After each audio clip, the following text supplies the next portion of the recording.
Bismillahirrahmanirrahim. Assalamualaikum warahmatullahi wabarakatuh. Ila hadratin Nabiyul Mustafa Sayyidina Muhammad Rasulillah sallallahu alaihi wasallam wa ala alihi wa ashabihi wa azwajihi wa dzurriyyatihi wa ahli baitihi tamanna khususan ila abaihi minal anbiya wal mursalin wa ilal malaikatil muqarrabin wal karrabin syuhada wa sholihin khususan ila sadatina wa aimatina Abi Bakr wa Umar wa Uthman wa Aliin wa aimatul batin mujtahidin wa muqallidin fi din thumma ila arwahin ulama'ir rasidin wal qurra'il mukhlisin wa aimatil hadis mufassirin wa sa'iri siratin syafiatil muhaqqiqin khina min ahli sunnati wal jamaah sunnina ya Allah jumlah syekhna fiddin ya Allah mu'allif ala kitab sunnah wa bil bantan sunnah wa bajuri sunnah wa sunnah Al-Fatihah. A'udzu billahi minasyaitonir rajim. Bismillahirrahmanirrahim. Alhamdulillahirabbil alamin arrahmanir rahim maliki yaumiddin. Iyyaka na'budu wa iyyaka nasta'in ihdinas siratal mustaqim. Shiratal ladzina an'amta 'alaihim ghairil maghdubi 'alaihim waladdallin. Rabbighfirli wa liwalidayya wa lil mu'minina amin. Bismillah, alhamdulillah, wassalatu wassalamu ala sayyidina Muhammad Rasulillah wa ala alihi wa sahbihi wa man tabi'a sunnatahu wa jama'atah min yaumina hadza ila yaumil ba'tsi wan nahdah. Qala Allah ta'ala fi kitabil karim, a'udzu billahi minasyaitonir rajim. Rabbi shrah li sadri wa yassir li amri wa hlul 'uqdatam min lisani yafqahu qawli. Allahumma arinal haqqo haqqan warzuqna ittiba'ah wa arina batila batilan warzuqna ijtinabah. Radina billahi rabba wa bil islami dina wa bi sayyidina Muhammadin nabiyya wa rasula wa bil qur'ani imama amma ba'd. Bismillahirrahmanirrahim. Kita akan lanjutkan kajian kitab Syarah Tijanud Daruri karangan Syekh Nawawi bin Umar Al-Bantani, yang mana kitab ini merupakan penjelasan daripada kitab Risalah lil Imam Al-Bajuri yang menjelaskan tentang disiplin ilmu akidah atau ilmu tauhid, lazim juga dikenal dengan ilmu kalam. Kalau teman-teman punya kitab Syarah Tijanud Daruri dalam versi cetakan Darul Kutub Al-Ilmiyah yang seperti ini, teman-teman silahkan buka di halaman ke-19. Pada kesempatan yang lalu telah kita jelaskan sifat-sifat sebelumnya seperti wujud, qidam, baqa, mukhalafatul hawadisi, qiyamu binafsi, wahdaniyah, qudrah. Nah, pada kesempatan kali ini kita akan membahas sifat iradah, yang mana sifat iradah ini merupakan bagian daripada sifat-sifat yang disebut dalam kelompok sifat ma'ani. Tentang sifat ma'ani ini sebenarnya sudah kita ulas di pembahasan yang lalu, jadi teman-teman boleh cek kembali atau nanti akan saya ulas lagi secara ringkas apa yang dimaksud dengan sifat nafsiyah, kemudian apa yang disebut dengan sifat salbiyah, dan apa yang disebut dengan sifat sifat ma'ani. Sedangkan sifat ma'nawiyah akan kita ulas nanti agak belakangan ya. Oke, silahkan dibuka di halaman ke-19. Bismillahirrahmanirrahim. Qala al-muallifu rahimahullahu ta'ala wa nafa'ana bihi wa bi'ulumihi wa amadana bimadadihi wa anwarihi fid dharaini amin. Wa yajibu fi haqqihi ta'ala al-iradatu. Wajib hukumnya bagi Allah Ta'ala memiliki sifat iradah. Wa yajibu dan wajib. Wajib di sini pengertiannya bukan wajib dalam pengertian fikih, yakni apabila dikerjakan mendapat pahala lalu ditinggalkan mendapatkan dosa, bukan seperti itu. Tapi wajib yang dimaksud di sini adalah wajib dalam pengertian al-hukmul akli, yakni hukum rasionalitas, yang mana di awal sekali dalam pembahasan ini telah kita jelaskan bahwa hukum akal atau hukum rasionalitas itu terbagi menjadi 3. Yang pertama adalah wajib, yang kedua adalah mustahil, dan yang ketiga adalah jaiz atau mungkin. Wajib artinya menurut akal harus ada, sehingga kalau ada orang yang mengatakan tidak ada, maka akal kita akan menolak. Sementara mustahil adalah kebalikannya, menurut akal harus tidak ada. Kalau ada orang yang mengatakan oh itu ada, akal kita harus menolak. Kenapa demikian? Karena hal tersebut mustahil. Dan yang terakhir adalah jaiz atau mungkin. Mungkin ini yang dimaksud adalah menurut akal kita dia boleh ada, boleh juga tidak ada. Kalau ada orang yang mengatakan itu ada, kita bisa menerima karena masuk akal, akal kita tidak menolak. Kemudian kalau ada orang yang mengatakan tidak ada, ya akal kita juga tidak akan menolak hal tersebut karena memang mungkin terjadi. Nah, wajib dalam istilah ini, wajib bagi Allah Ta'ala memiliki sifat iradah. Wajib di sini yang dimaksud adalah wajib akli. Sehingga ketika dikatakan wajib, yang dimaksud adalah menurut akal kita Allah harus memiliki sifat iradah. Hal ini bukan semata-mata karena doktrin, bukan semata-mata karena ajaran yang harus ditelan mentah-mentah, akan tetapi bisa kita buktikan secara rasional. Bagaimana buktinya? Kalau Allah itu memiliki sifat iradah atau Allah itu maha berkehendak, nanti kita akan jelaskan di pembahasan agak di akhir nanti ya. Bukti-bukti bahwa Allah itu memiliki sifat iradah. Bismillahirrahmanirrahim, kita lanjutkan. Wa yuradifuha al-masyiatu. Adapun adapun sinonim daripada iradah ini adalah al-masyiah. Padanan kata dari iradah adalah masyiah, yang artinya adalah sama-sama maha berkehendak. Wahia, adapun iradah, sifatun ialah sifat maujudatun yang eksis, yang wujud. Dia betul-betul ada. Berbeda dengan sifat-sifat salbiah. Kemarin sudah kita jelaskan bahwa yang dimaksud dengan sifat nafsiyah adalah kalau kita melihat benda ini, misalnya ini adalah buku. Pertanyaannya, apakah zat buku ini ada? Kalau dikatakan ada, dari mana kita tahu bahwa buku ini ada? Karena kita bisa melihat keberadaannya. Nah, ketika kita melihat keberadaan daripada zat buku ini, itu menunjukkan bahwa buku ini memiliki sifat wujud. Wujud itu dalam tanda kutip fungsinya hanyalah menegaskan bahwa zat daripada buku ini itu ada. Oke? Demikian pula sifat nafsiyah, yakni wujud yang dimiliki oleh Allah. Fungsi daripada sifat wujud ini adalah hanya untuk menegaskan bahwa zat Allah itu betul-betul wujud. Titik sampai di situ. Itu yang disebut dengan sifat nafsiyah. Kemudian pertanyaannya, apakah zat Allah itu hanya sekedar ada, hanya sekedar wujud? Apakah demikian? Tentu saja jawabannya tidak. Karena zat Allah, selain dia itu ada, sifat Allah ini, zat Allah ini juga memiliki sifat-sifat yang lain yang bisa kita saksikan. Kita contohkan ke buku ini lagi. Kita lihat buku ini. Buku ini adalah zat. Oke? Kemudian kalau ditanyakan apakah buku ini ada? Kalau dijawab ya ada. Maka ketika kita bisa menilai bahwa buku ini ada, itu menunjukkan bahwa buku ini memiliki sifat wujud. Sifat wujud dalam tanda kutip fungsinya adalah untuk menegaskan bahwa zat daripada buku ini betul-betul ada. Lalu apakah buku ini hanya sekedar ada, tidak memiliki sifat-sifat yang lain? Tentu saja tidak. Faktanya kita melihat buku ini memiliki sifat-sifat yang lain berupa kotak. Misalnya dengan ukuran dimensi sekian senti dan sekian senti, panjang dan lebarnya, panjang, tinggi dan lebarnya. Kemudian kita lihat juga sifat-sifat yang lain seperti warna, ada merah, ada putih, ada kuning, misalnya katakanlah begitu. Itu adalah sifat-sifat yang dimiliki oleh zat buku ini, sehingga menunjukkan bahwa buku ini tidak hanya sekedar ada. Ketika kita katakan bahwa buku ini ada, itu menunjukkan adanya sifat wujud pada buku ini.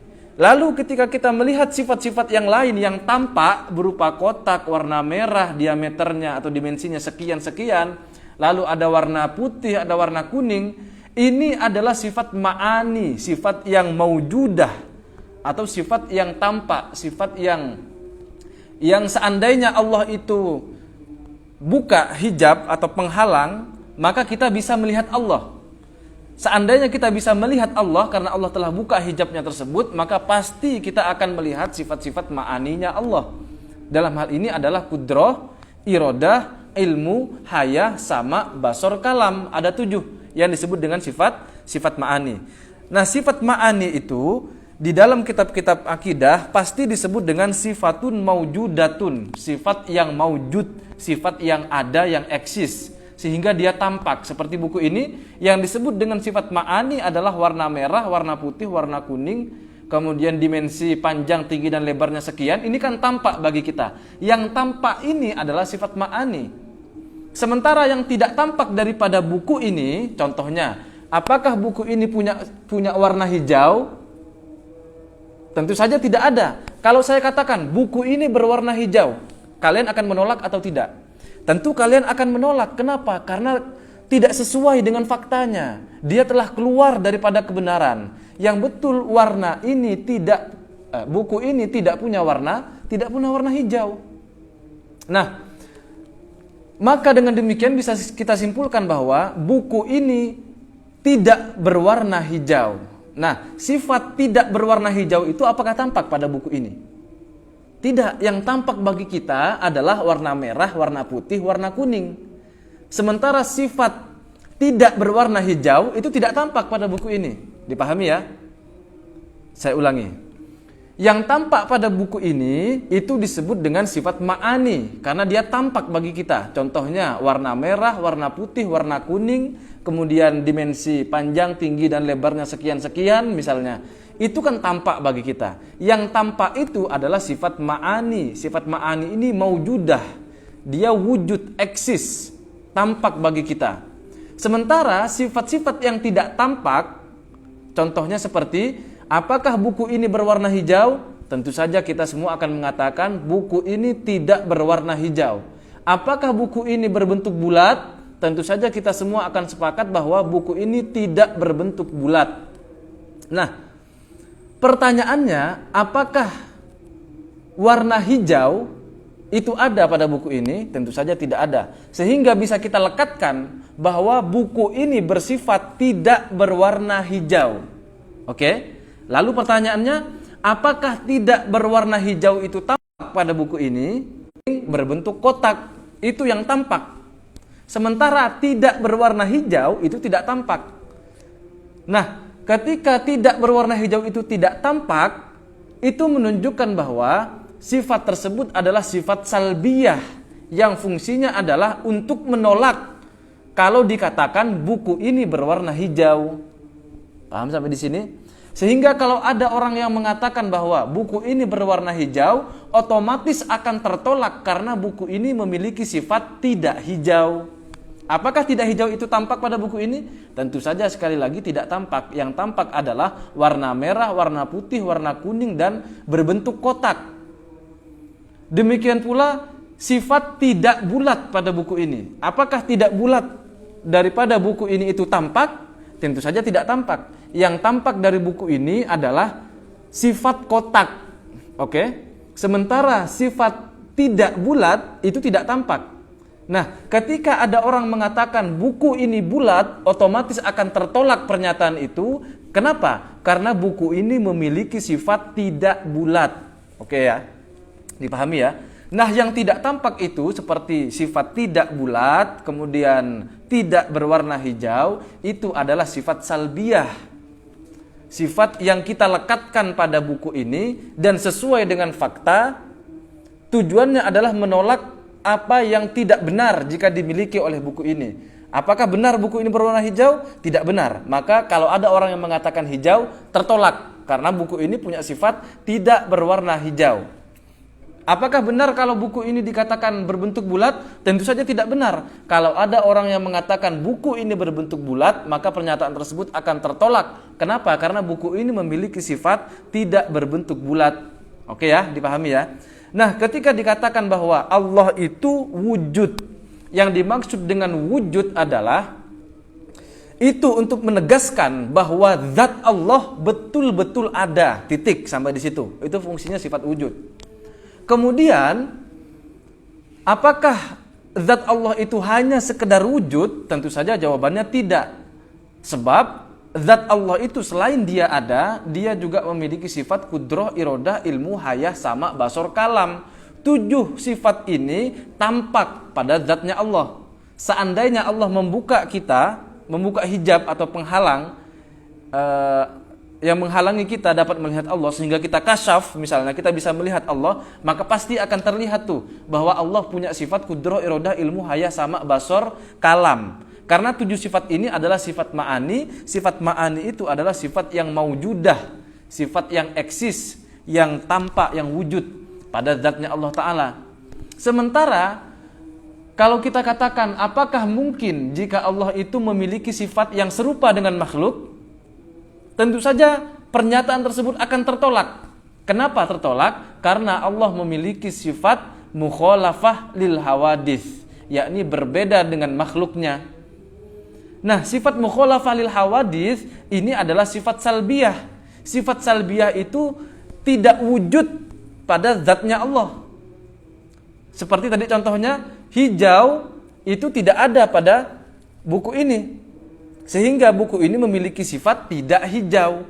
Kalau ada orang yang mengatakan buku ini hijau, pernyataan tersebut akan tertolak karena buku ini tidak memiliki warna hijau. Apakah tidak berwarna hijau itu tampak? Tentu saja tidak tampak pada buku ini. Sebab yang tampak dari buku ini adalah warna merah, warna putih, warna kuning, dan berdimensi panjang, tinggi, dan lebarnya sekian misalnya. Paham ya? Yang tampak itu dari buku ini adalah sifat ma'ani, yang tidak tampak dari buku ini adalah sifat salbiyah. Nanti begitu istilahnya. Allah pun juga begitu. Allah ini memiliki sifat nafsiyah, yakni sifat wujud. Tujuannya adalah untuk menegaskan bahwa zat Allah itu ada. Kemudian ada 5 sifat salbiyah, qidam, baqa, mukhalafatul hawadisi, qiyamu binafsihi, wahdaniyah. 5 sifat ini tidak tampak pada diri Allah.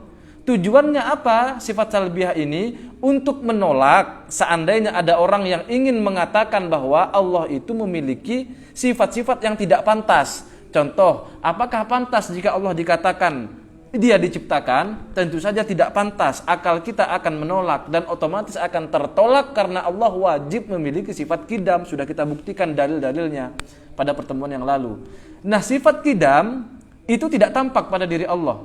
Baqa, mukhalafatul hawadisi, qiyamu binafsi, wahdaniyah juga tidak tampak karena itu sifat salbiyah. Yang tampak, yang maujudah, yang eksis, yang wujud sehingga bisa kita lihat adalah sifat-sifat ma'ani. Salah satunya yang kita bahas ini yakni sifat iradah. Wahya iradah tersebut sifatun ialah sifat maujudatun yang wujud, yang eksis. Qadimatun dan juga tidak tercipta. Pada saat buku ini ada, otomatis pada saat yang sama pula buku ini memiliki sifat berupa kotak, berwarna merah, berwarna putih, dan berwarna kuning, katakanlah begitu. Nah, sifat-sifat tersebut melekat pada zat bukunya. Ketika buku ini ada, sifat-sifatnya pun juga ada. Karena Allah, dia adalah zat yang qadim, maka sifat-sifatnya pun juga qadim. Makanya di sini dikatakan wahya sifatun maujudatun qadimatun. Nah, sifat-sifatnya Allah yang berupa ma'ani karena dia tampak, maka otomatis dia sebagaimana zatnya Allah qadim, sifatnya Allah pun juga qadim. Qaimatun bidzatihi ta'ala, dan sifat iradah ini juga qaimah pada zatnya Allah Ta'ala. Apa yang dimaksud dengan qaimah? Yang dimaksud dengan qaimah itu adalah sifat ma'ani, kudrah, iradah, ilmu, haya, sama, basar, kalam, 7 itu. 7 sifat tersebut itu ada pada zatnya Allah. Pada saat zatnya Allah ada, pada saat yang sama pula sifat-sifat ma'ani itu ada. Karena begini konsepnya. Konsepnya adalah mafhumus sifat tukhalif an mafhumiz zat. Konsepsi kita atau pemahaman kita tentang zat itu berbeda dengan konsepsi tentang sifat. Artinya begini gampangnya supaya tidak terlalu sulit. Apakah sama zat dengan sifat? Apakah sama? Adnan dengan sifat gantengnya Adnan misalnya. Saya nih zat bernama Adnan. Lalu saya punya sifat, sifatnya adalah ganteng. Apakah gantengnya Adnan adalah Adnan itu sendiri atau dia dua hal yang berbeda? Adnan adalah zat, sifat ganteng itu adalah sifat. Tentu antara zat dan sifat itu adalah dua hal yang berbeda. Kita paham itu. Walaupun di realitas, di kehidupan ini kita melihat faktanya antara zat dan sifat daripada semua benda itu tidak bisa dipisahkan. Tapi dalam pikiran kita bisa tahu, kita bisa membedakan bahwa zat adalah hal yang berbeda dengan sifat. Sifat pun adalah sesuatu yang berbeda daripada zat. Oke, paham sampai di situ ya? Kemudian mafhumus sifat la tanfasilu abadan anidzat. Konsepsi kita tentang sifat tidak mungkin terpisah daripada zat. Artinya yang disebut dengan sifat adalah yang melekat pada zat. Sementara yang disebut zat adalah yang melekat, yang dilekati oleh sifat. Saya ulangi, yang disebut sifat adalah yang melekat pada zat. Sementara yang disebut zat adalah sesuatu yang dilekati oleh sifat. Sehingga zat dan sifat tidak mungkin terpisahkan. Pada saat ada zat, di saat yang sama pula di situ ada sifat.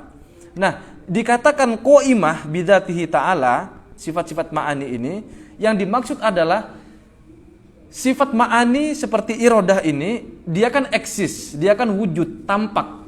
Apakah sifat tersebut bisa terpisah dari zat Allah? Tentu saja tidak bisa terpisah.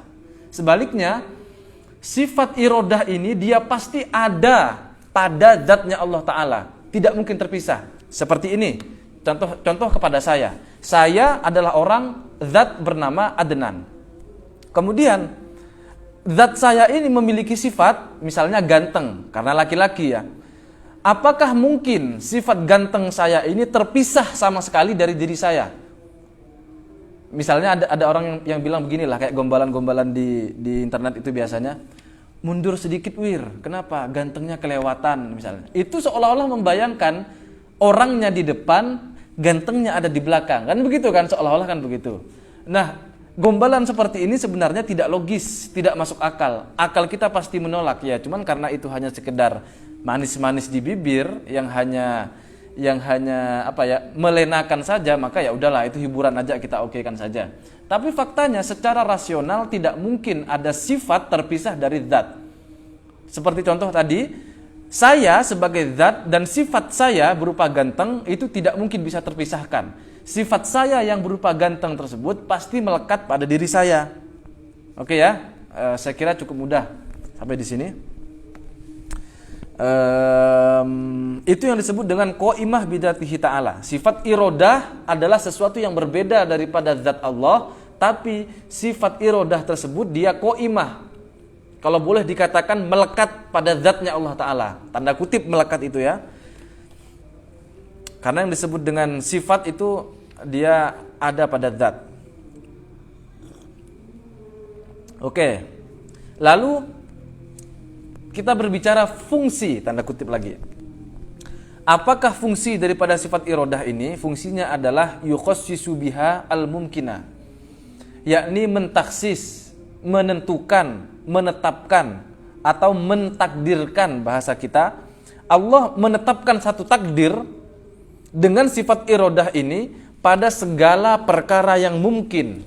Ingat, yang dimaksud dengan mungkin adalah menurut akal kita dia boleh saja ada, boleh saja tidak ada. Akal kita sama-sama menerima hal tersebut. Kalau dikatakan ada, oke. Dikatakan tidak ada juga oke.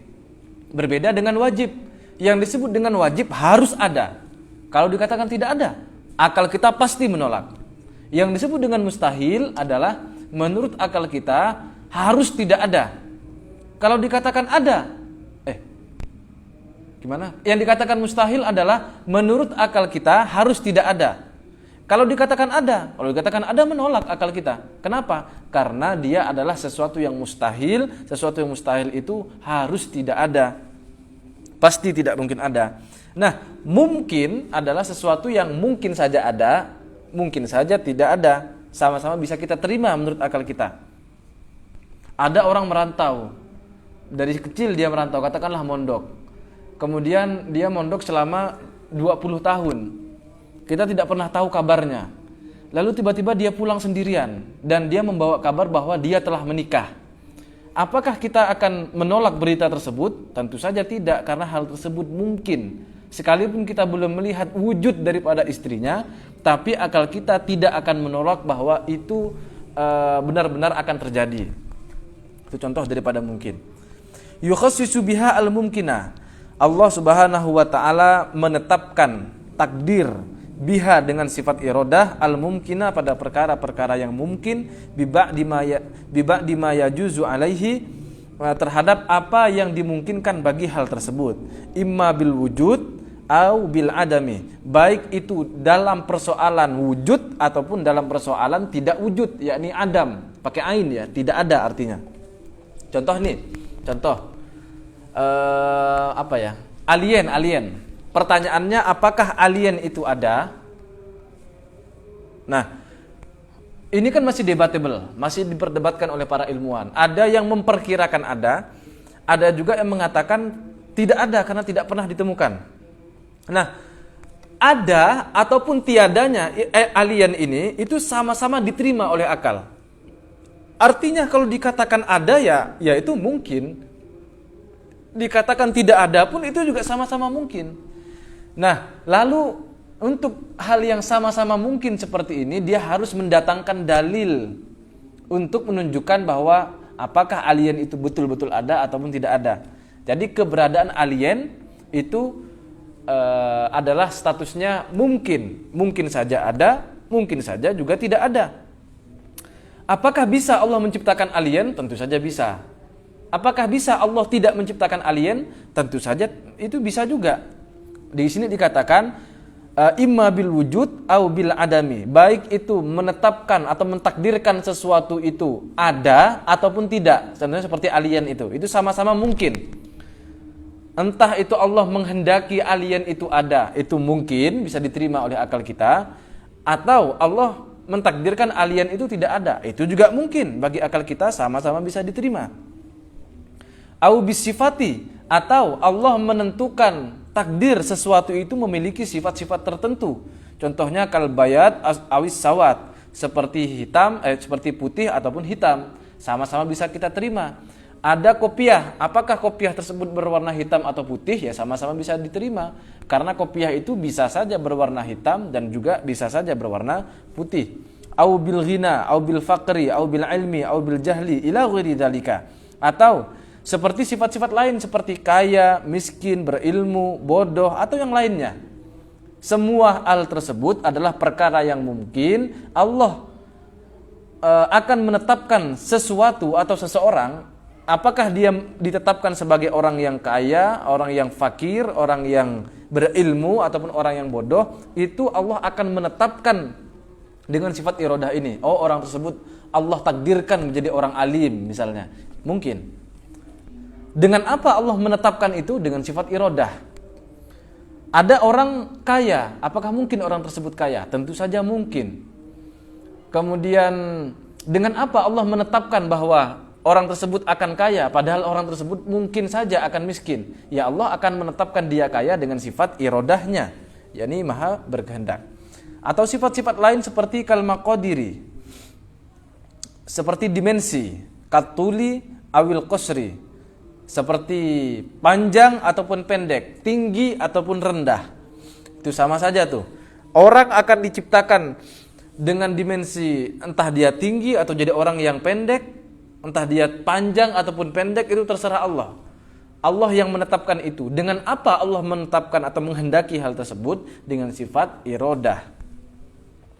Wakal azminati, atau rentang waktu tertentu. Seperti orang tersebut kakaunihi fi zamani Ibrahim au fi zamani Isa alaihi wassalam. Seperti seseorang apakah dia akan hidup di zamannya Nabi Ibrahim, atau dia akan hidup di zaman Nabi Isa, atau akan hidup di zamannya Nabi Muhammad, atau setelah Nabi Muhammad tiada seperti kita sekarang ini. Itu semua Allah tetapkan dengan sifat iradahnya. Wal amkinatu, dan juga di mana tempat dia tinggal, kakaunihi fi Makkah au fi Thaifi.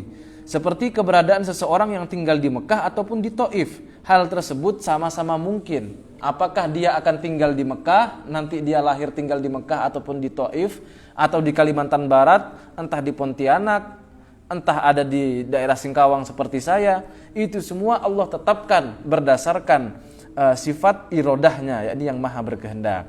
Wal jihatu, dan juga arah tertentu. Kakaunihi fi jihatil masyriqi au fi jihatil maghribi. Seperti apakah seseorang tersebut dia akan hidup di sebelah barat, di sebelah timur, au fi jihatil maghribi, atau di sebelah barat. Itu semua Allah tetapkan lagi-lagi berdasarkan sifat iradah. Jadi semua yang terjadi ini telah ditetapkan dalam garis takdirnya Allah. Allah menetapkannya dengan sifat iradah. Setelah Allah tetapkan dalam takdirnya, kemudian Allah realisasikan, Allah nyatakan, Allah apa gampangnya ya, realisasikan itu, Allah tunjukkan di faktanya dan kemudian terjadi, Allah eksekusi dan sehingga hal tersebut terjadi. Contoh nih, awalnya saya punya pengetahuan tentang makanan. Katakanlah saya punya pengetahuan tentang makanan itu bakso, nasi goreng, sate. Katakanlah 3 ini. Itu pengetahuan saya. Oleh karena pengetahuan saya tentang makanan cuma 3 ini, maka pasti yang akan saya pilih dari apa yang akan saya makan tidak jauh-jauh daripada 3 ini. Lalu misalnya dari 3 pilihan ini akhirnya saya menetapkan untuk makan bakso misalnya. Maka keputusan saya untuk memilih bakso sebagai makanan itu berdasarkan sifat kehendak saya. Nah, inilah yang disebut irodah. Setelah saya kehendaki, bahwa saya akan makan bakso. Kemudian saya akan realisasikan, akan saya eksekusi keinginan saya itu sehingga saya mencari warung-warung bakso lalu saya makan bakso. Paham sampai di sini contohnya? Nah, awalnya dalam tanda kutip awalnya ya, bukan berarti ada yang awal, ada yang lebih dulu, kemudian baru sifat selanjutnya tidak begitu. Tapi dalam tataran pemahaman kita, Allah itu punya sifat ilmu. Allah mengetahui segala sesuatu, lalu dari segala sesuatu yang Allah ketahui itu, Allah tetapkanlah takdir berdasarkan ilmunya. Berdasarkan ilmunya Allah yang luas itu, yang tidak terbatas, Allah menetapkan satu keputusan dengan sifat irodahnya. Ini Allah kehendaki untuk orang bernama Adnan, dia akan lahir tahun 1997, tanggal 23 bulan Juni misalnya, tinggalnya di Singkawang, kemudian tingginya sekian, wajahnya seperti ini, nanti dia akan kaya, akan jadi orang alim misalnya. Amin, doa saja lah ya. Allah tetapkan itu dengan sifat irodahnya. Setelah Allah tetapkan dengan sifat irodahnya, nanti akan Allah realisasikan, akan Allah eksekusi keinginannya itu dan sekarang terjadi. Dan betul saya lahir tahun 1997 tanggal 23 bulan Juni. Kemudian saya lahir di Singkawang dengan berjenis kelamin laki-laki, memiliki tinggi sekian, kemudian wajah saya seperti ini. Itu semua persis dengan apa yang telah Allah kehendaki. Oke. Titik sampai di situ. Itu hubungan antara sifat ilmu, iradah dan kudrahnya Allah. Sekarang kita lanjutkan. Wadiduha, adapun antonim daripada sifat iradah atau maha berkehendak tersebut, wadiduha ay al iradati, wadidul iradati, begitu jadinya kalau mau dikeluarkan domirnya. Adapun antonim daripada sifat iradah, al karohatu, ialah sifat karohah. Apa artinya sifat karohah? Karohah ini artinya terpaksa. Apa artinya terpaksa ini? Bimakna adamil iradati, yang dimaksud dengan karohah atau terpaksa adalah tidak memiliki kehendak. Allah memiliki sifat kehendak, yakni sifat iradah bahasa Arabnya. Lawan daripada sifat iradah artinya tidak mungkin dimiliki oleh Allah adalah sifat karohah, terpaksa. Yang dimaksud terpaksa itu Allah melakukan sesuatu tapi tidak sesuai dengan kehendaknya. Contoh saya berkehendak mau puasa. Namanya orang berpuasa, dia harus meninggalkan perkara-perkara yang membatalkan puasa. Lalu di siang hari, tiba-tiba saya dicegat oleh seseorang, tangan saya diikat, lalu diancam, mau dibunuh misalnya. Kamu habisin enggak nasi padang ini? Sama es teh ini, awas kalau kamu tidak makan, akan saya bunuh kamu misalnya. Akhirnya saya makanlah nasi padang tersebut sampai kenyang, kemudian saya minum juga es tehnya sampai habis. Pertanyaannya, apakah perbuatan tersebut sesuai dengan keinginan saya atau tidak? Tentu saja tidak, karena saya maunya adalah berpuasa. Tapi karena dipaksa oleh seseorang, maka saya melakukan sesuatu yang terpaksa, yakni tidak sesuai dengan kehendak saya. Maunya saya tidak makan, tapi karena diancam, akhirnya saya makan. Itu menunjukkan bahwa saya melakukan sesuatu yang tidak sesuai dengan apa yang saya kehendaki. Nah, Allah tidak mungkin seperti itu, karena Allah itu maha berkehendak. Setiap kali Allah melakukan sesuatu, itu pasti berdasarkan dengan kehendaknya. Tidak mungkin Allah melakukan sesuatu itu yang tidak sesuai dengan kehendaknya. Oleh sebab itu nanti ya, kalau agak jauh lagi pembahasan kita, sebenarnya di pertemuan lalu sudah kita bahas di pembahasan sifat wahdaniyah fil af'al. Segala sesuatu ini terjadi karena Allah yang melakukan. Allah yang melakukan itu pasti sesuai dengan kehendaknya, tidak mungkin karena terpaksa. Oleh karena itu kemarin kita sudah menjelaskan bahwa pemahaman tentang af'al bil illah itu harus tertolak. Contohnya seperti apa? Contohnya seperti ini. Seperti pandangan para filosof. Sebagian para filosof maksud saya, seperti pandangannya Aristoteles misalnya. Saya sangat mengagumi pemikiran beliau, cuman dalam urusan pemikiran yang ini tentu saja kita akan menolak karena tidak sesuai dengan akidah kita. Yang mana Aristoteles itu mengatakan bahwa penciptaan itu pasti akan terjadi karena 4 sebab. Yang mana pertama ini adalah kausa materia, yang kedua kausa form, yang ketiga kausa final, dan yang keempat adalah kausa efisien. Harus ada materinya, harus ada bentuknya, harus ada tujuan kenapa dia ingin berbuat itu, dan harus ada orang yang berbuat seperti itu. Kalau 4 ketentuan ini sudah terpenuhi, maka otomatis pasti sesuatu itu terjadi. Sehingga konsekuensinya adalah begini.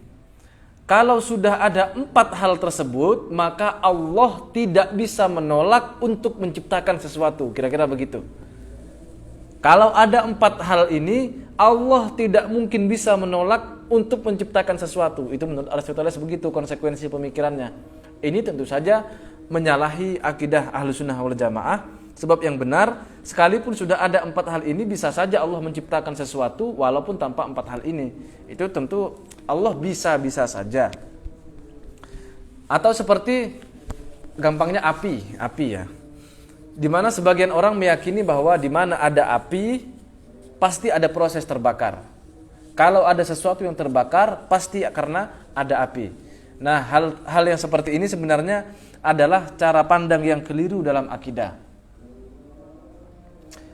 Apakah bisa Allah membakar sesuatu tanpa api? Ya tentu saja bisa. Apakah bisa Allah membuat api tapi tidak membakar? Ya tentu saja bisa. Allah bisa melakukan hal tersebut. Kalau ada orang yang mengatakan di mana ada api pasti ada proses terbakar, itu menunjukkan bahwa Allah menciptakan proses terbakar itu karena terpaksa. Nah, dan yang seperti ini tidak bisa dibenarkan. Atau seperti pandangan filosof lain, sebagaimana yang dikritik oleh Imam Abu Hamid Al-Ghazali dalam kitab beliau yang berjudul Tahafut Al-Falasifah namanya. Judul kitabnya Tahafut Al-Falasifah, yakni kerancuan berpikir para filosof ya, kerancuan para filosof. Yang mana sebenarnya yang dikritik oleh Imam Al-Ghazali dalam kitab tersebut adalah para filosof dari kalangan Neoplatonisme. Tokoh-tokohnya adalah misalnya seperti Ibnu Sina dan Al-Farabi. Itu yang dikritik oleh Imam Al-Ghazali. Nah, adalah keliru kalau ada orang yang beranggapan bahwa Imam Al-Ghazali itu menolak filsafat secara keseluruhan. Itu salah itu. Bisa dipastikan orang yang mengatakan seperti itu, dia tidak paham dengan filsafat, dia tidak pernah belajar filsafat. Imam Ghazali itu tidak menolak filsafat secara keseluruhan. Imam Al-Ghazali hanya menolak filsafat ala Neoplatonisme tersebut, yakni Al-Farabi, Ibnu Sina dan kawan-kawan. Sebab faktanya begini, ketika Imam Al-Ghazali menolak filsafatnya Al-Farabi dan Ibnu Sina atau filsafat Neoplatonisme, maka otomatis apa yang dilakukan oleh Imam Al-Ghazali dalam penolakannya terhadap filsafat tersebut adalah filsafat itu sendiri. Jadi menolak filsafat pasti dengan filsafat juga. Sejauh filsafat ditolak, sejauh itu pula filsafat akan dipakai. Karena menolak filsafat, dan kalau itu betul, kalau itu benar dan berhasil, maka dia melampaui filsafat yang dia kritik. Sehingga adalah anggapan keliru kalau orang mengatakan Imam Al-Ghazali itu menolak filsafat, Imam Ghazali anti filsafat. Itu salah. Sebab Imam Al-Ghazali adalah filosof ya, bahkan melampaui dari para filosof-filosof tersebut. Kemudian kita bahas apa tadi kok ke sana ya? Nah, Al-Farabi dan Ibnu Sina ataupun kawan-kawannya, mereka kan mengatakan begini. Allah itu di satu sisi adalah akal, Allah adalah rasionalitas, adalah intelek. Kemudian di sisi lain Allah itu adalah akil, Allah adalah zat yang berpikir. Dan di sisi yang lain Allah juga ma'kul, zat yang menjadi objek yang dipikirkan. Jadi Allah adalah akal, akil sekaligus ma'kul. Allah adalah rasionalitas, subjek yang berpikir dan objek yang dipikirkan. Jadi Allah memikirkan dirinya sendiri seolah-olah begitu, kemudian nanti muncullah alam semesta. Karena Allah itu qadim, maka proses berpikirnya juga qadim dan otomatis terciptanya alam semesta juga qadim. Sehingga menurut mereka alam semesta itu qadim. Artinya qadim tidak diciptakan. Nah, yang seperti ini menunjukkan bahwa Allah itu berarti tidak memiliki kehendak. Sebab apa? Ketika Allah berpikir dan memikirkan dirinya sendiri, maka terciptalah dengan niscaya tanpa perlu menunggu kehendaknya Allah, terciptalah alam semesta. Nah, yang seperti ini jelas pemikiran yang keliru karena akan berkonsekuensi pada Allah itu tidak memiliki sifat iradah. Tentu ini salah ya. Nah, tidak memiliki sifat iradah itu pasti dia akan karohah, yakni terpaksa. Sifat terpaksa merupakan sifat yang mustahil dimiliki oleh Allah. Lalu kita lanjutkan. Bismillahirrahmanirrahim. Wa'lam, ketahuilah annal iradata, sesungguhnya sifat iradah inda ahli sunnati, menurut ahli sunnah wal jamaah, ghairul amri war ridha wal ilmi, adalah sesuatu yang berbeda daripada amr, ridho dan ilmu. Jadi perlu dibedakan, menurut ahlu sunnah wal jamaah, iradah itu satu hal, sementara amr, perintah, itu hal yang lain. Begitu juga dengan ridho dan ilmu. Ini 4 hal yang berbeda. Kehendak Allah, perintah Allah, ridhonya Allah, dan pengetahuan Allah, ini adalah 4 hal yang berbeda. Jangan disamakan. Sehingga kalau ada orang yang menyamakan nanti akan rancu dia. Contohnya seperti ini. Di sini dijelaskan faqad yuridu wa ya'muru wa yardo. Sebab terkadang Allah itu menghendaki sesuatu, pada saat yang sama hal tersebut Allah perintah, dan pada saat yang sama pula Allah ridhoi hal tersebut.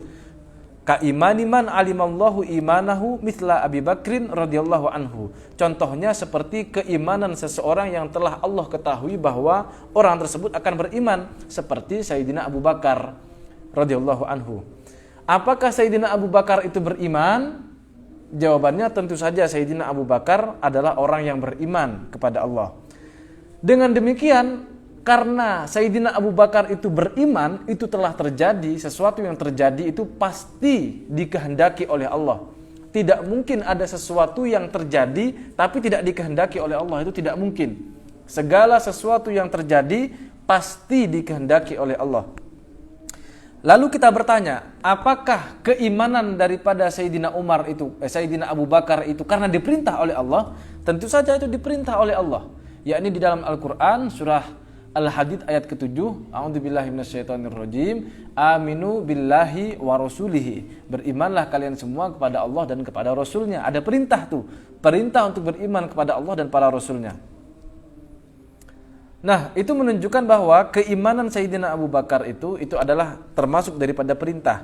Karena Sayyidina Abu Bakar beriman itu sesuai dengan perintah Allah, maka otomatis hal tersebut karena sesuai dengan perintah Allah, pasti Allah ridhoi pula. Itu contohnya dari satu kejadian yang Allah kehendaki, Allah perintah dan Allah ridhoi juga.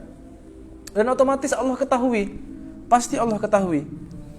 Wa hadza yuqalu lahu wajibun li ghairihi. Nah, hal yang seperti ini disebut dengan wajib li ghairihi. Wajib menurut akal, artinya menurut rasionalitas kita, keimanan Sayyidina Abu Bakar itu pasti menurut akal kita, tapi kepastiannya bergantung pada sesuatu yang lain. Dalam hal ini adalah kehendaknya Allah. Yang disebut wajib li ghairihi pada dasarnya, pada prinsipnya adalah dia mungkin li dzatihi. Sesuatu yang pada dasarnya adalah perkara yang mungkin. Ini perlu dibedakan. Jadi beginilah gampangnya ya. Ada satu kejadian berupa Sayyidina Abu Bakar ini dia beriman. Nah, peristiwa bahwa Sayyidina Sayyidina Abu Bakar itu beriman pada dasarnya adalah mungkin menurut akal kita. Jadi mungkin saja Sayyidina Abu Bakar beriman, mungkin juga dia tidak beriman. Lalu faktanya yang terjadi adalah Sayyidina Abu Bakar itu beriman. Hal tersebut menunjukkan keimanan Sayyidina Abu Bakar itu telah dikehendaki oleh Allah. Nah, karena keimanan Sayyidina Abu Bakar ini sudah dikehendaki oleh Allah, maka karena dia berkaitan dengan kehendaknya Allah ini, karena di sini sudah tercatat Allah sudah kehendaki Sayyidina Abu Bakar itu sebagai orang beriman, otomatis apa yang terjadi di realitas ini yang sebenarnya pada dasarnya dia ini mungkin, karena sudah tercatat dalam kehendaknya Allah, maka otomatis apa yang terjadi ini yang pada mulanya adalah mungkin li dzatihi menjadi wajib li ghairihi. Peristiwa bahwa Sayyidina Abu Bakar itu beriman itu adalah perkara yang wajib karena telah ditetapkan oleh Allah dengan sifat iradahnya. Telah Allah tetapkan dalam takdirnya. Itu yang disebut dengan wajib li ghairihi. Di annahu haitsu ta'allaqo, dengan hal tersebut karena sekiranya telah berta'alluq, berhubungan apa ilmullahi, pengetahuan Allah, wa iradatuhu, dan kehendaknya Allah, biwujudihi, tentang keberadaan sesuatu, fi waktihi, di waktunya, wajaba wujuduhu fihi, maka wajiblah sesuatu itu terjadi. Gampangnya begini, ketika Allah telah mengetahui dan telah Allah kehendaki bahwa sesuatu itu akan terjadi pada waktu, tempat, dan momen tertentu, Allah telah kehendaki, maka ketika itu terjadi, setelah terjadi itu menjadi wajib li ghairihi. Nah, kenapa? Karena telah sesuai dengan kehendaknya Allah dan pengetahuannya Allah. Gampangnya begitulah. Wa yastahilu adamuhu. Dengan demikian, ketika dikatakan bahwa keimanan tidak ada pada Sayyidina Abu Bakar, atau ada orang yang mengatakan Sayyidina Abu Bakar itu tidak beriman, jelas itu disebut perkara yang mustahil fi dzalikal waqti, pada waktu tersebut. Wa yuqalu lahu mustahilun li ghairihi. Hal tersebut dikenal dengan mustahil li ghairihi. Sayyidina Abu Bakar adalah orang yang beriman, dan faktanya di realitas memang Sayyidina Abu Bakar itu beriman kepada Allah. Karena itu sudah terjadi, itu menunjukkan bahwa peristiwa berupa Sayyidina Abu Bakar itu beriman kepada Allah telah Allah tetapkan dalam kehendak Allah. Sesuatu yang telah Allah tetapkan dalam kehendak Allah, dia adalah wajib li ghairihi. Nah, karena dia wajib li ghairihi, maka kebalikannya adalah mustahil li ghairihi. Semoga dipahamilah. Kalau tidak dipahami, coba nanti pelan-pelan diputar lagi. Pelan-pelan dan dipahami, insya Allah bisa dipahami. Karena sudah cukup mudah saya kira ya. Lalu kita lanjutkan. Ada peristiwa yang kedua. Waqad la yuridu wa la ya'muru wa la yardo. Terkadang ada satu kejadian itu yang tidak Allah kehendaki, tidak Allah perintah, dan tidak Allah ridhoi. Contohnya, kal kufri mimman dzukiro bal huwa mustahilun kama marra. Contohnya seperti kekafiran Sayyidina Abu Bakar. Apakah itu terjadi? Hal tersebut tidak terjadi. Karena kekafiran Sayyidina Abu Bakar itu tidak terjadi, maka hal tersebut menunjukkan tidak Allah kehendaki, tidak Allah perintah, dan tidak Allah ridhoi. Bahkan karena Allah tidak kehendaki hal tersebut, itu menjadi peristiwa yang mustahil li ghairihi. Sebagaimana yang sudah kita jelaskan barusan. Itu yang kedua. Yang ketiga, waqad yuridu wala ya'muru wala yardo. Terkadang ada sesuatu yang Allah kehendaki tapi tidak Allah perintah dan otomatis tidak Allah ridhoi. Contohnya kal kufri mimman alimallahu adama imanahum. Mimman alimallahu adama imanihim. Contohnya seperti kekafiran seseorang yang telah Allah ketahui bahwa dia tidak mungkin beriman kepada Allah, mithla Fir'aun, wa Haman, wa Qarun, wa kal ma'asi al-waqi'ati fil kaun. Contohnya seperti Fir'aun. Apakah Fir'aun itu beriman? Tentu saja tidak. Haman, Qarun, apakah mereka itu beriman? Tentu saja mereka itu tidak beriman. Nah, keimanan daripada seorang Fir'aun, kita ambil contoh Fir'aun saja. Apakah Fir'aun itu beriman? Tentu saja tidak beriman kepada Allah. Dengan demikian, karena Fir'aun tersebut tidak beriman, menunjukkan bahwa dia itu kafir. kekafiran Fir'aun ini, karena itulah yang terjadi, maka hal tersebut menunjukkan telah dikehendaki oleh Allah. Jadi karena yang terjadi di realitas, faktanya adalah Fir'aun tersebut adalah kafir, maka kekafiran daripada Fir'aun ini telah dikehendaki oleh Allah. Tapi apakah kekafiran itu diperintah? Tentu saja tidak diperintah. Karena faktanya Allah telah mengutus dua orang nabi sekaligus, yakni Nabi Musa dan Nabi Harun alaihi wassalam, untuk mengajak Fir'aun ini beriman kepada Allah. Artinya perintah keimanan sudah ditujukan kepada Fir'aun, tapi faktanya Fir'aun malah lebih memilih kafir. Otomatis kekafiran dari Fir'aun itu tidak diperintahkan. Nah, peristiwa kafirnya Fir'aun itu menunjukkan bahwa Allah menghendaki kekafiran Fir'aun, tapi Allah tidak memerintahkan kekafiran Fir'aun, dan Allah tidak meridhoi kekafiran Fir'aun.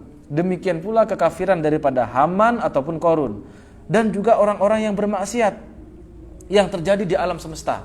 Jadi semua pelaku maksiat itu, termasuk mungkin kita sendiri, ada orang yang bermaksiat. Apakah maksiat yang dialami oleh manusia itu dikehendaki oleh Allah? Tentu saja dikehendaki oleh Allah. Jelas Allah menghendaki perbuatan-perbuatan maksiat itu terjadi. Awas, hati-hati ya, jangan sampai di sini pemahamannya kita lanjutkan dulu. Semua perbuatan maksiat yang terjadi ini jelas itu adalah sesuatu yang Allah kehendaki. Tapi bukan berarti hal tersebut adalah sesuatu yang diperintah. Bukan berarti karena maksiat tersebut terjadi, bukan berarti Allah itu ridho kepada maksiat yang kita lakukan.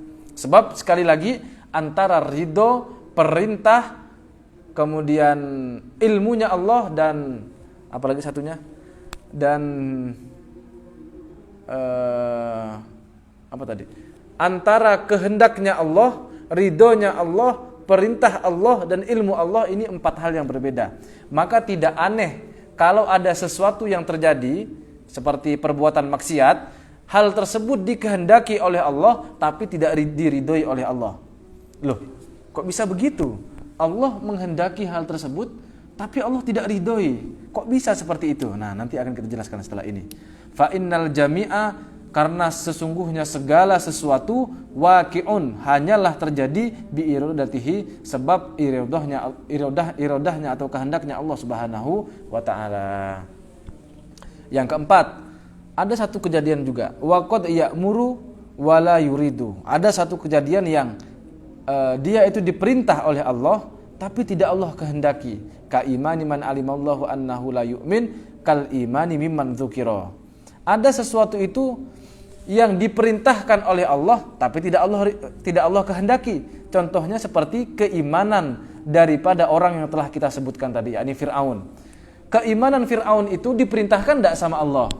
Tentu saja diperintahkan. Apa buktinya? Allah telah mengutus Nabi Musa dan Nabi Harun alaihi wassalam kepada Fir'aun untuk beriman. Berarti keimanan daripada Fir'aun itu Allah perintahkan sebenarnya.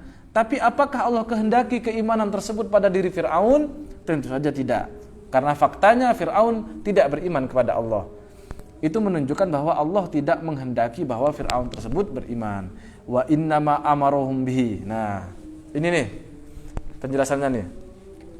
Semata-mata Allah memerintahkan hal tersebut kepada mereka, ma'akaunihi, pada saat yang sama keberadaannya, lam yurid, tidak Allah kehendaki, minhum, pada diri mereka, lihikmatin, karena adanya satu hikmah, ya'lamuha, yang telah diketahui, yang telah mengetahui terhadap peristiwa atau hikmah tersebut, siapa Allah. Jadi segala sesuatu yang terjadi itu, seperti perbuatan-perbuatan maksiat tersebut, Allah itu sebenarnya memerintahkan orang tersebut untuk berbuat taat kepada Allah. Allah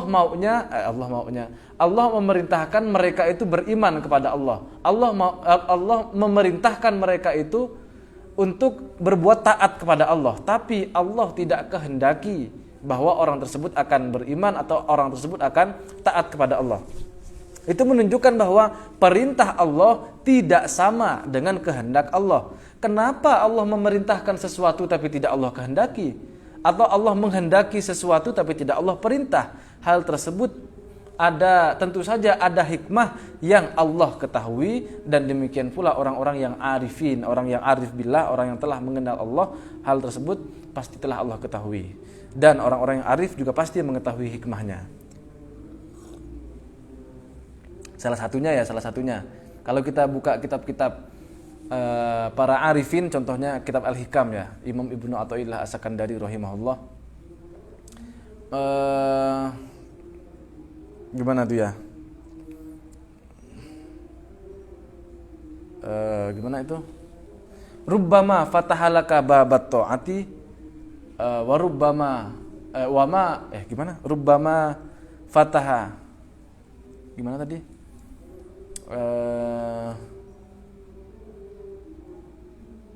Lupa saya redaksi lengkapnya. Jadi terjemahannya beginilah. Boleh jadi Allah memberikanmu anugerah, memberikan kita kesempatan berupa taat kepada Allah. Di satu sisi itu. Tapi pada saat yang sama ketika kita diberikan kesempatan untuk taat kepada Allah, tapi tidak Allah terima ketaatan tersebut. Di sisi lain, ada juga Allah yang telah Allah kehendaki pada saat ini orang tersebut terjebak dalam kubangan maksiat, dia melakukan pelanggaran syariat dan dia membangkang kepada Allah, tapi di sisi lain justru dosa-dosa tersebutlah yang akan mengantarkannya kepada pintu pengenalan diri kepada Allah. Nah, ada orang yang begitu. Jadi mungkin ya, kita lihat sekarang nih, ada orang yang bermaksiat. Loh, orang tersebut kok Allah biarkan dia bermaksiat kepada Allah. Bukankah sesuatu yang terjadi itu dikehendaki oleh Allah? Iya, tentu saja. Berarti apakah orang yang bermaksiat itu dikehendaki oleh Allah? Ya, tentu saja iya. Apakah Allah ridho dengan maksiatnya? Tentu saja tidak. Loh, kok aneh? Nah, kalau kita mengetahui, itu salah satunya ya. Sengaja Allah buat orang tersebut itu mungkin ya. Sengaja Allah buat orang tersebut bermaksiat saat ini dengan tujuan supaya kelak dia ketika telah insaf menjadi diri yang baik, dia sudah bertaubat kepada Allah, justru kebaikan setelah dia berbuat maksiat tersebut menjadi menjadi total. Dalam arti begini, kalau dia sudah punya pengalaman berbuat maksiat lalu dia menjadi taat, ketika dia telah taat ini tentu dia tidak akan sombong, tidak akan merasa sombong. Kenapa? Karena dia sadar dulu dia melakukan hal tersebut. Berbeda dengan orang yang dari kecil taat terus, itu akan berpotensi besar dia akan sombong. Melihat orang yang berbuat maksiat, itu pasti neraka nanti itu. Tentu saya lebih baik daripada orang tersebut. Nah, ini yang berbahaya. Tapi kalau orang dulu pernah berbuat maksiat, lalu kemudian pada gilirannya orang tersebut akan bertaubat kepada Allah. Nah, orang yang bertaubat ini biasanya dia akan lebih rendah hati. Dia tidak berani menilai buruk terhadap orang-orang yang belum diberikan kesempatan untuk taat kepada Allah.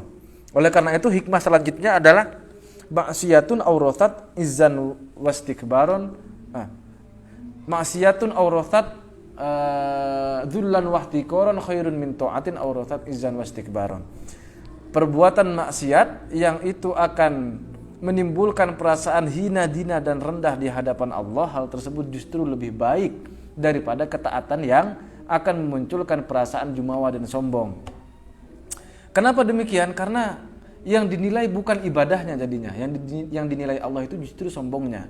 Sebaliknya yang dinilai Allah itu bukanlah maksiatnya, tapi yang dinilai Allah adalah ketika dia merasa hina, dina dan rendah lalu dia bertaubat kepada Allah.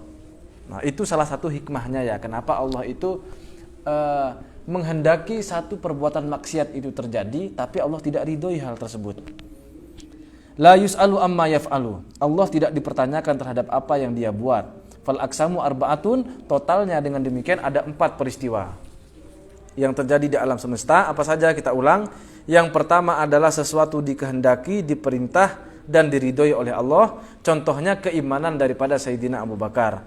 Lalu ada sesuatu yang tidak dikehendaki, tidak diperintah dan tidak diridhoi oleh Allah. Contohnya seperti kekafiran Abu Bakar. Kekafiran Sayyidina Abu Bakar itu tidak Allah kehendaki, tidak Allah perintah dan tidak Allah ridhoi.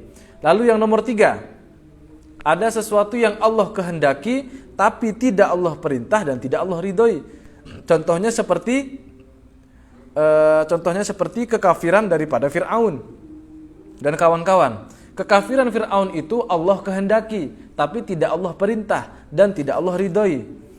Dan yang nomor 4, ada sesuatu yang Allah perintah tapi tidak Allah kehendaki. Contohnya seperti keimanannya Fir'aun. Keimanan Fir'aun itu tentu saja Allah perintahkan dia untuk beriman, tapi tidak Allah kehendaki, sehingga Fir'aun tetap memilih untuk tidak beriman kepada Allah. Nah, itu totalnya ada 4 ya. Waridho lazimun lil amri. Ridho itu adalah konsekuensi daripada perintah. Kalau kita menjalani perintah Allah, otomatis pada saat yang sama di sana ada ridhonya Allah.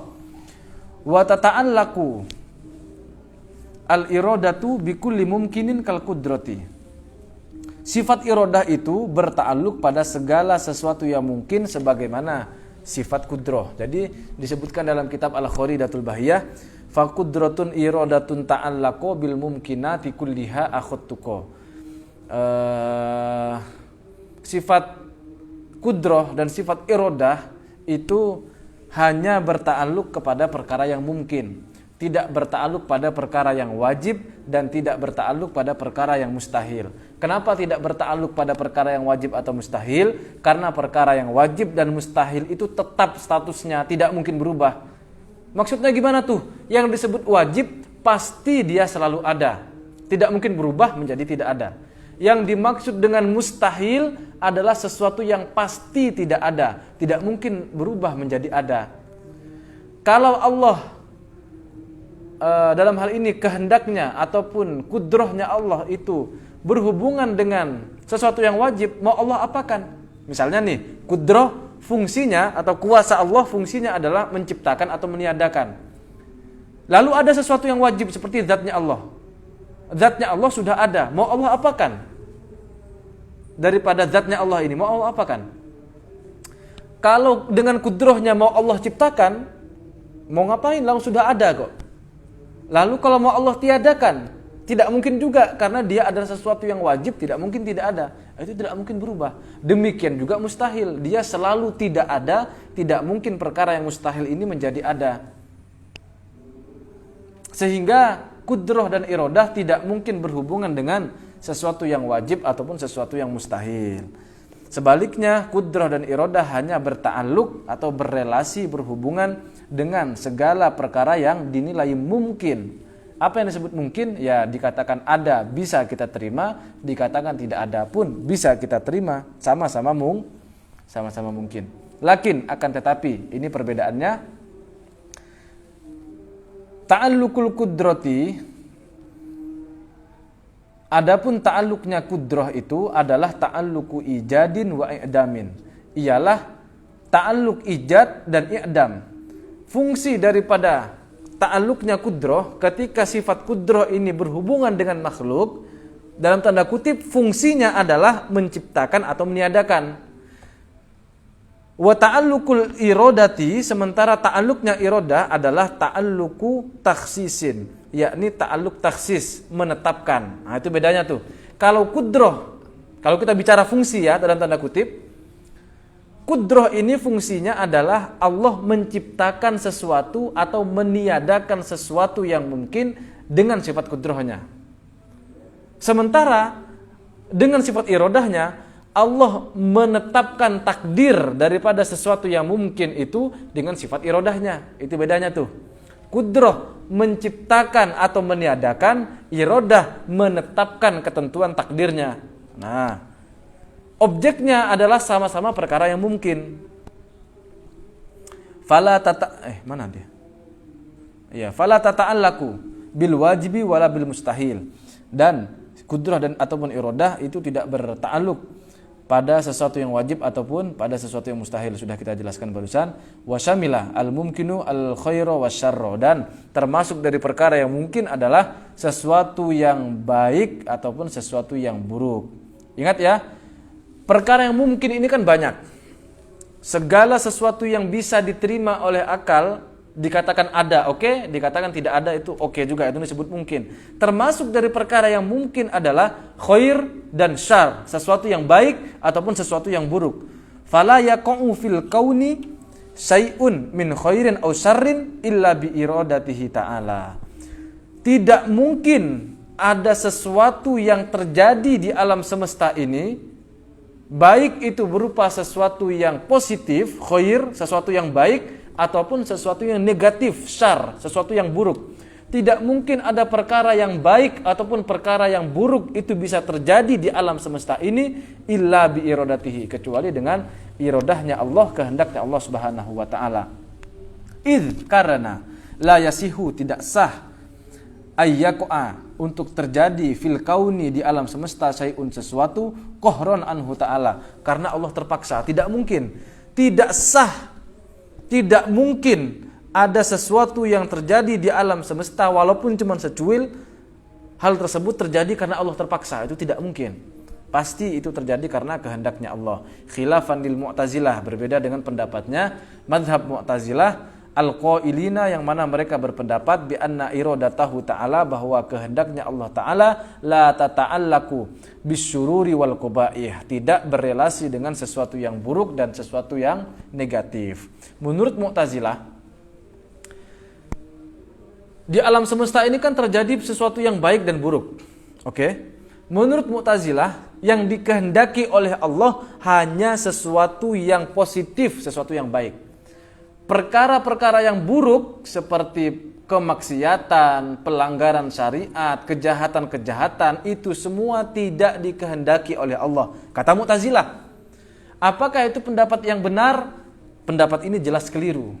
Kenapa kok keliru? Kalau dikatakan bahwa perkara yang buruk itu terjadi bukan karena kehendaknya Allah, itu menunjukkan bahwa ada sesuatu yang terjadi di alam semesta ini bukan dengan kehendak Allah.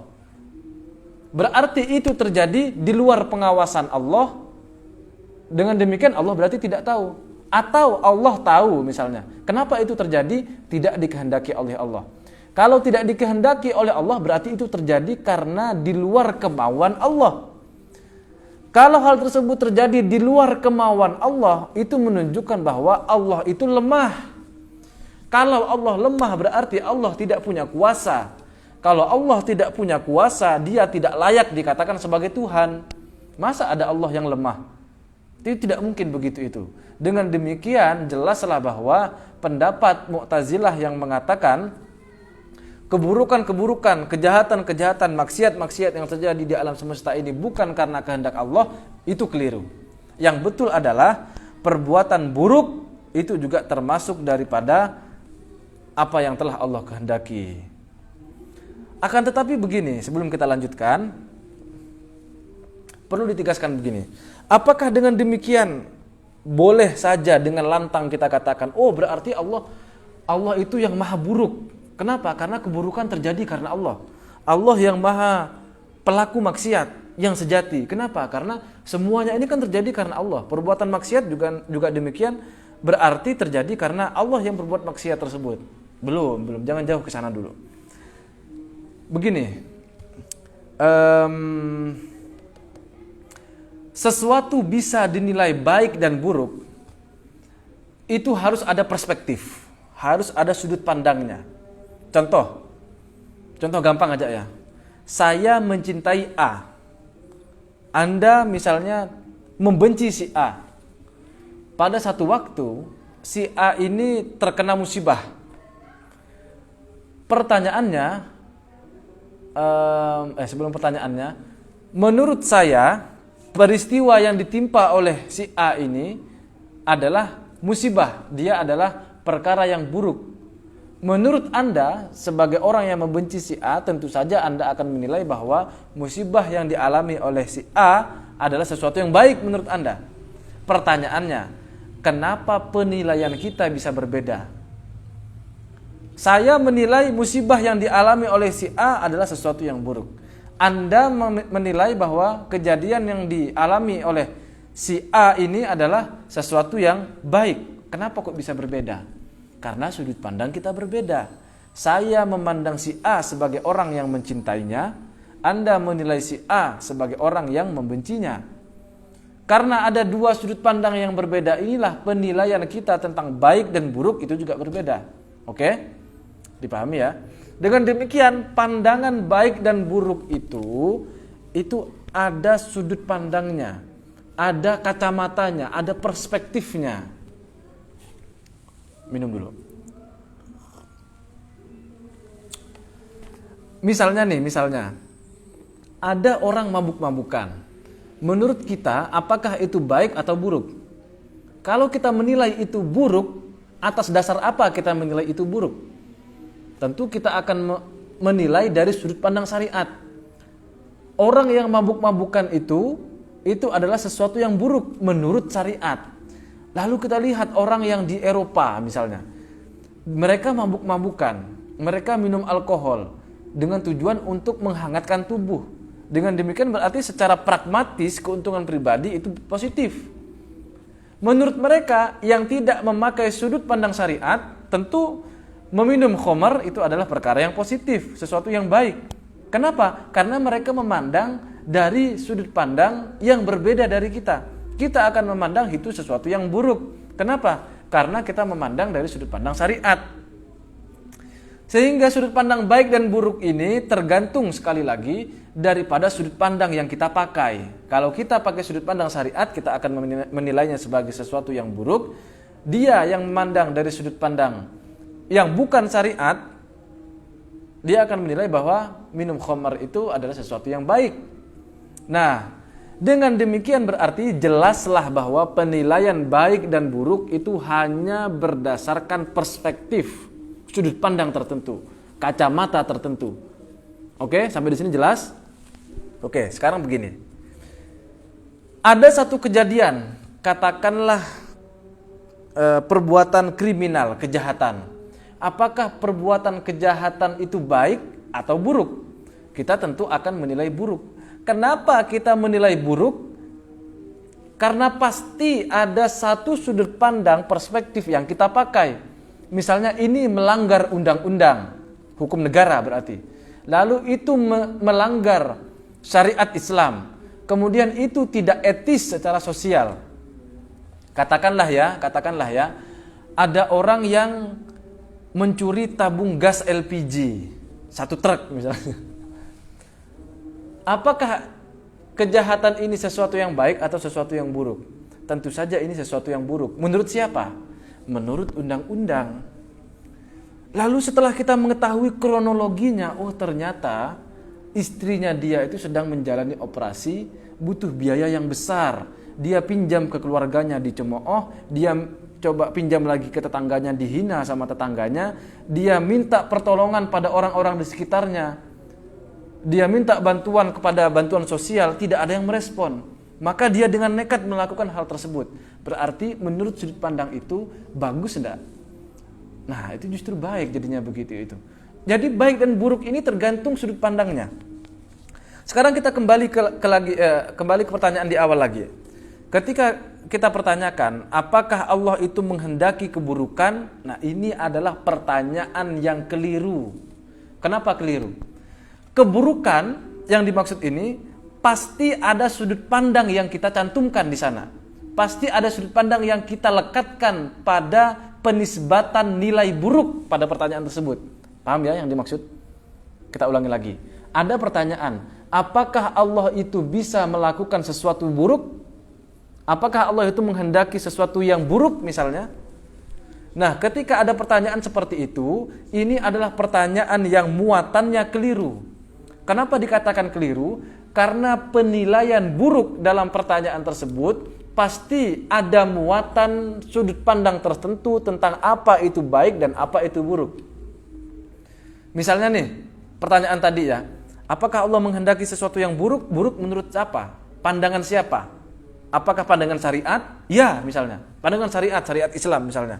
Pertanyaannya, untuk siapa syariat Islam itu? Apakah itu berlaku untuk hamba kita ini manusia, atau syariat juga berlaku untuk Allah?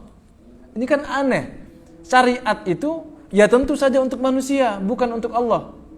Sehingga pertanyaan bahwa apakah Allah itu menghendaki sesuatu yang buruk, itu adalah pertanyaan yang cacat logika. Itu pertanyaan yang keliru secara logis. Lalu gimana yang betul? Yang betul itu Allah hanya berbuat, hanya beraf'al. Af'al ini atau realisasi dari kudrahnya Allah adalah ijad, menciptakan, wal i'dam, dan meniadakan. Titik, itu saja. Tanpa ada embel-embel penilaian baik ataupun buruk. Sebab penilaian baik ataupun buruk hanya dari perspektif manusia, bukan dari sudut pandangnya Allah. Paham sampai di sini ya? Oke, sehingga apa yang Allah lakukan tidak bisa kita nilai, tidak bisa dikatakan bahwa itu baik menurut Allah atau itu buruk menurut Allah. Yang ada adalah itu baik menurut syariat ataupun buruk menurut syariat. Tapi apa yang Allah lakukan dalam sudut pandang syariat adalah fa'alun lima yurid atau la yus'alu amma yaf'al. Apa yang Allah lakukan tidak boleh, tidak layak dipertanyakan. Kenapa? Karena Allah adalah zat yang memiliki otoritas tertinggi.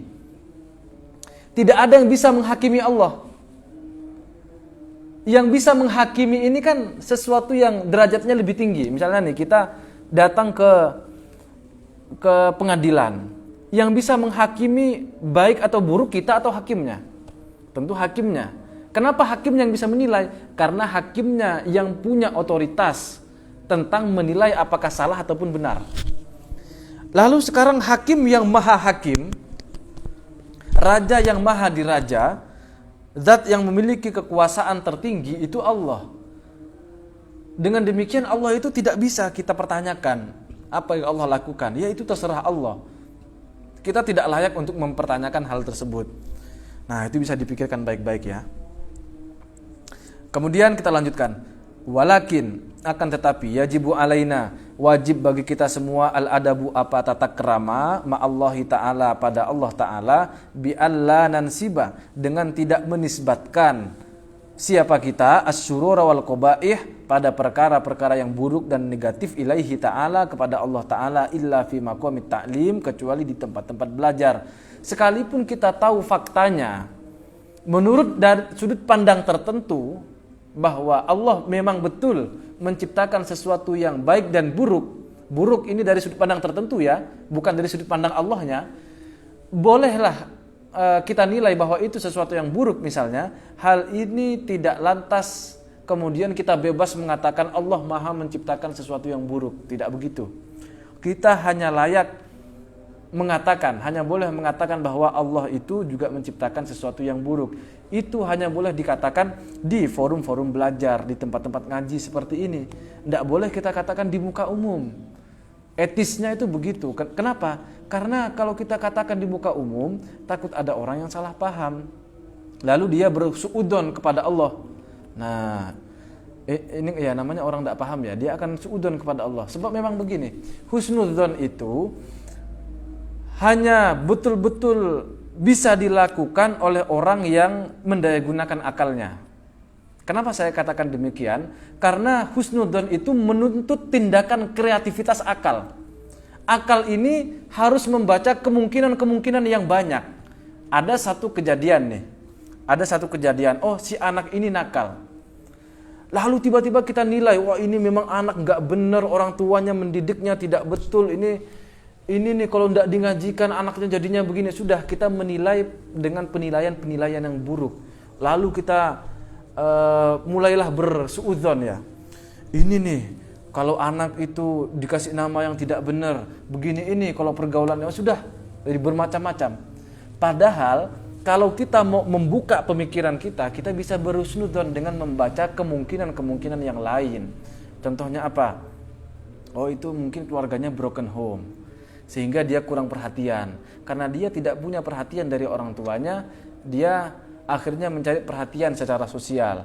Mencari perhatian secara sosial dengan perhatian yang baik, tidak digubris, tidak diapresiasi. Makanya dia melakukan segala sesuatu yang bisa menarik perhatian orang lain. Sehingga dia berbuatlah sesuatu yang tidak baik misalnya. Nah, dengan cara pandang seperti ini, dengan dengan kita semakin banyak memahami kepribadian orang lain itu tentu akan menyadarkan kita bahwa menilai kehidupan orang lain itu tidak sesederhana itu untuk kita nilai dengan pikiran kita sendiri. Ya, kita harus berpikir sebagaimana orang tersebut melakukan hal tersebut. Orang itu melakukan hal tersebut karena apa? Oh, karena begini. Dia pasti punya alasan. Kalau kita berpikir sebagaimana dia berpikir, tentu kita akan memaklumi. Nah, hal yang seperti ini hanya mungkin dilakukan oleh orang yang betul-betul menggunakan akalnya. Husnudzon itu hanya bisa dilakukan oleh orang yang menggunakan akalnya. Karena berhusnudzon sekali lagi adalah tindakan kreativitas akal yang membaca segala kemungkinan lain dari apa yang dia lihat. Fa inna dzalika yajuzu kanisbati khalqil umur. Fa inna dzalika yajuzu kanisbati khalqil umuril khassisati ilaihi ta'ala fala yajuzu ayyuqala fi ghairi maqami ta'limillahi fi ghairi maqami ta'limi Allahu khaliqul qiradati wal khanazir. Sesungguhnya hal tersebut seperti menisbatkan Allah yang menciptakan segala perkara yang menjijikkan, itu tidak boleh kita katakan kecuali di tempat belajar. Misalnya kita katakan bahwa Allah itu maha pencipta monyet dan pencipta babi. Itu fakta, itu benar. Tapi monyet dan babi ini adalah perkara yang dinilai sesuatu yang negatif, ya, sesuatu yang buruk, menjijikkan. Katakanlah Allah menciptakan kotoran misalnya, itu betul, tapi itu tidak layak kalau kita katakan di muka umum. Di tempat kajian, tempat belajar, oke lah, masih boleh. Titik sampai di situ. Sekarang kita buktikan nih, apa buktinya Allah itu memiliki sifat iradah. Wad dalilu ala dzalika ay thubutil iradati lahu ta'ala. Adapun bukti rasional, penjelasan yang masuk akal, bukan hanya sekedar doktrin bahwa Allah itu ditetapkan dengan sifat iradah. Apa buktinya? Buktinya adalah wujudul alami wa tarkibuhu, yakni keberadaan alam semesta dan berikut dengan aturan-aturan yang ada di alam semesta ini. Jadi hukum yang ada di alam semesta dan juga keberadaan alam semesta itu adalah bukti bahwa Allah memiliki sifat iradah. Kok bisa keberadaan alam semesta menjadi bukti bahwa Allah itu maha berkehendak? Annahu ta'ala law lam yattasif bil iradati lakana karihan. Ini penjelasannya. Seandainya Allah itu tidak disifati dengan sifat iradah, maka pasti Allah itu bersifat karohah. Apa itu karohah? Artinya terpaksa. Walau kana karihan ay adamal iradah lam yattasif bil qudrah. Seandainya Allah itu betul kita nilai sebagai zat yang memiliki sifat karohah terpaksa, seandainya Allah itu maha terpaksa, artinya Allah tidak punya kehendak, maka tentu saja Allah tidak bisa kita sifati dengan sifat kudrah. Lakin akan tetapi ada mutisofi biha, ketika kita katakan bahwa Allah tidak punya sifat kudrah, hal tersebut jelaslah muhalun mustahil. Idh laulam yatasif biha, karena seandainya Allah tidak disifati dengan sifat kudrah, lakana ajizan, pasti Allah itu lemah. Wa kaunuhu ajizan, sementara keberadaan Allah dinilai sebagai sesuatu yang lemah, muhalun, jelas perkara yang mustahil. Idh lau ajaza, karena seandainya Allah itu lemah, lama aujada syai'an minal hawadith, maka pasti Allah tidak mungkin bisa menciptakan sesuatu apapun dari semua makhluk ini. Wadzalika batilun, dan jelas hal tersebut mustahil li musyahadati wujudiha, karena kita sudah mempersaksikan, kita sudah melihat keberadaan semua makhluk ini. Kalau Allah itu tidak memiliki sifat iradah, maka pasti Allah itu terpaksa. Kalau Allah itu terpaksa, Allah pasti tidak memiliki sifat kudrah. Kalau Allah tidak punya sifat kudrah, Allah itu pasti lemah. Kalau Allah itu lemah, tidak mungkin Allah menciptakan makhluk. Sementara Allah itu kalau dikatakan tidak menciptakan makhluk, itu mustahil. Kenapa mustahil? Karena kita sudah melihat langsung bahwa semua makhluk ini ada. Dengan demikian gugurlah kalau Allah dikatakan sebagai zat yang lemah. Kalau Allah tidak lemah berarti Allah kuasa. Kalau Allah itu kuasa berarti Allah itu harus bersifat iradah. Gampangnya begitu. Fabatula ma'adda ilaihi adamul ijad. Maka batallah apa yang kita anggap, apa yang ingin kita berlakukan kepada Allah, yakni tidak adanya penciptaan. Wa huwa ajzuhu, yakni lemahnya Allah itu mustahil. Wa idan tafa'al ajzu, ketika telah kita tolak sifat ajaz atau lemahnya Allah, intafas al-karohah, maka akan lenyap pula, akan kita tolak pula sifat karohah terpaksanya Allah. Wa thabata naqiduha. Dengan demikian tetaplah antonimnya wahwal iradah, yakni sifat iradah. Wa haitsu wajabat lahu ta'ala al-iradatu, jika sekiranya telah wajib ditetapkan bagi Allah Ta'ala memiliki sifat iradah, istahala alaihi didduha, maka mustahil Allah memiliki sifat kebalikannya, yakni sifat terpaksa. Oke, sekarang terakhir. Ada juga orang yang beranggapan bahwa saya akan merubah takdir saya. Benarkah kita bisa merubah takdir? Apakah berdoa itu akan merubah takdir? Apakah ada wiritan-wiritan atau amaliyah tertentu yang dapat merubah takdir? Contohnya, membaca Yasin 3 kali pada malam nisfu Sa'ban. Benarkah itu akan merubah takdir? Kan begini, nisfu Sa'ban. Yasin pertama tujuannya adalah agar kita diberikan panjang usia. Yasin kedua tujuannya agar kita sehat walafiat fi taatillah wa rasulihi, dalam taat kepada Allah dan utusannya. Kemudian Yasin yang ketiga tujuannya agar kita diberikan husnul khotimah. Benarkah ketika kita membaca Yasin di nisfu Sa'ban itu menjadi sebab takdir kita akan dirubah? Yang awalnya sebenarnya kita dicatat diberi umur pendek lalu menjadi umur panjang, yang sebenarnya kita naudzubillah misalnya su'ul khotimah menjadi husnul khotimah. Mudah-mudahan kita husnul khotimah semua, amin. Apakah doa-doa kita itu merubah takdir Allah? Apakah apalagi bertetangga, bersilaturahmi, bersedekah, katanya kan menurut hadis akan menambah usia kita. Benarkah demikian? Nah, ini kalau tidak paham akidah akan salah paham dengan hadis tersebut. Dia akan salah paham dengan amaliyah-amaliyah yang diajarkan oleh para ulama tersebut. Perlu diketahui bahwa amaliyah kita tidak merubah apapun dalam takdirnya Allah. Kenapa? Karena perbuatan kita merupakan perbuatan yang hadis, yakni sesuatu yang baru terjadi sekarang. Kita berdoa sekarang, sementara takdirnya Allah telah ditetapkan sejak dulu. Maka tidak mungkin sesuatu yang telah ditetapkan sejak dulu bisa dirubah oleh sesuatu yang datang kemudian. Sehingga begini, sebelum jauh ke sana ya, kita kasih ilustrasi yang gampang dulu. Benarkah pertanyaan seperti kita dapat merubah takdir? Jawabannya adalah tidak mungkin kita berubah takdir. Pernyataan bahwa saya akan merubah takdir seharusnya itu menunjukkan bahwa dia sudah tahu masa depannya. Katakanlah begini, saya tahu nih bahwa setelah ini saya mau makan. Misalnya, saya tahu takdir, saya tahu rencana saya itu. Lalu dengan kesadaran saya, karena saya tahu rencana saya setelah ini adalah mau makan, lalu saya rubah. Enggak jadi mau makan. Kalau memang seperti itu, ini boleh-boleh saja, sah-sah saja dikatakan seperti itu, karena kita tahu takdir kita ke depannya. Kita tidak bisa menilai, merubah takdir kalau kita tidak tahu ke depannya itu seperti apa. Kejadian di masa yang akan datang, kejadian di masa yang akan datang ini selalu menjadi tanda tanya. Artinya kita tidak tahu masa depan kita, takdir kita di masa depan itu seperti apa. Kalau kita tidak tahu masa depan kita ini seperti apa, lantas bagaimana mungkin kita bisa mengatakan ini akan kita rubah?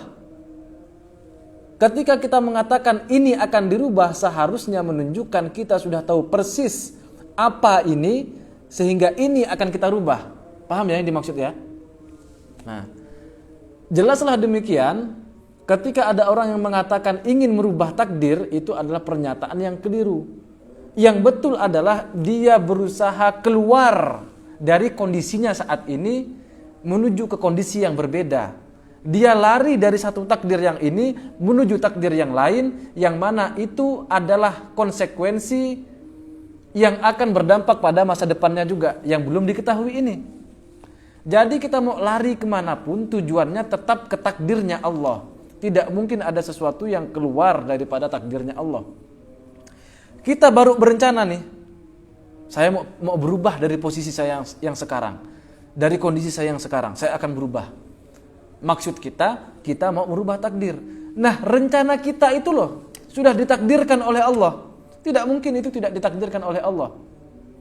Apapun yang kita lakukan saat ini akan berkonsekuensi pada kejadian yang masa datang yang tidak kita ketahui ini. Sehingga ya tidak mungkinlah kita mengatakan saya mau merubah takdir. Misalnya nih ada orang miskin, dia pengen menjadi kaya, lalu dia pikir saya harus merubah takdir saya. Apakah dia tahu masa depannya dia kaya atau tidak? Kan dia tidak tahu. Seolah-olah dia memastikan saya sekarang miskin, oh masa depan pasti saya miskin. Lalu dia mau merubah masa depan dengan merubah saat ini. Tidak begitu. Ini jelas cara pandang yang keliru. Lalu ketika kita berdoa, apakah itu akan merubah takdir? Tidak. Ketika kita berdoa,